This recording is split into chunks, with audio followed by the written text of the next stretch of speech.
শরীফ ভাই, খুব সংক্ষেপে আপনি একটু বলবেন যে মব নিয়ে আজকে আমরা দেখলাম যে প্রধানমন্ত্রীর তথ্য ও সম্প্রচার উপদেষ্টা কথা বলেছেন যে মব আগে ছিল খুব বেশি পরিমাণে। আরেকটি বিষয় দেখলাম যে আমরা যুব শক্তির একটি অভিযোগ করেছে যে হাসনাত আবদুল্লাহর উপরে মব করা হয়েছে, সেটি ছাত্রদল যুবদল করেছে। তার সাথে আমি একটু যুক্ত করি। জি, একেবারে শেষ পর্যায়ে চলে এসেছি। আমাদের ক্রাইসিসগুলো আমরা দেখছি, সংকটগুলো আমরা দেখছি।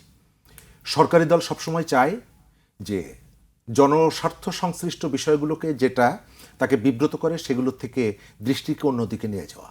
তখন বিরোধী দলের দায়িত্ব হয়ে দাঁড়ায় মানুষের যে ইস্যুগুলো আছে সেই ইস্যুগুলো রেজ করা। আমি পার্লামেন্টে সরকার যখন তার ব্যাংক আইন সংশোধন করে তার নিয়ন্ত্রণ প্রতিষ্ঠা করতে চায়, আপনি তখন দাঁড়াচ্ছেন। কিন্তু হামের টিকা নিয়ে যে অনিয়ম, আমি তো বিরোধী দলকে দেখলাম না যে একটা নোটিশ করতে। আমার 22 জন যুবক বিদেশে সাগরে ভাসছে, আমি এই ইস্যুটা পার্লামেন্টে তুলতে দেখলাম না। আমি চাই তার কাছে তোলা।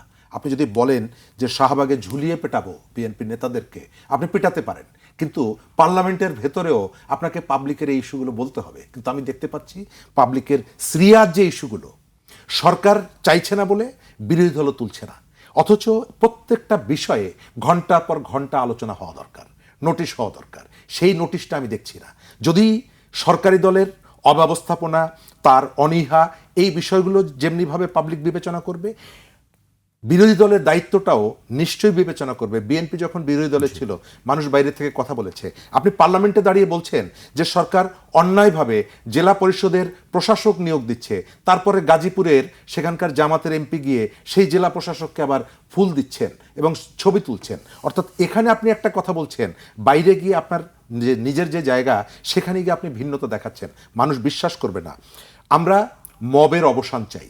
আমরা চাই একটা সরকার এসেছে, আমাদের সমস্ত ব্যবস্থাপনা, অভাব, অভিযোগ সবগুলো আইন সিদ্ধ উপায়ে প্রতিকার হবে।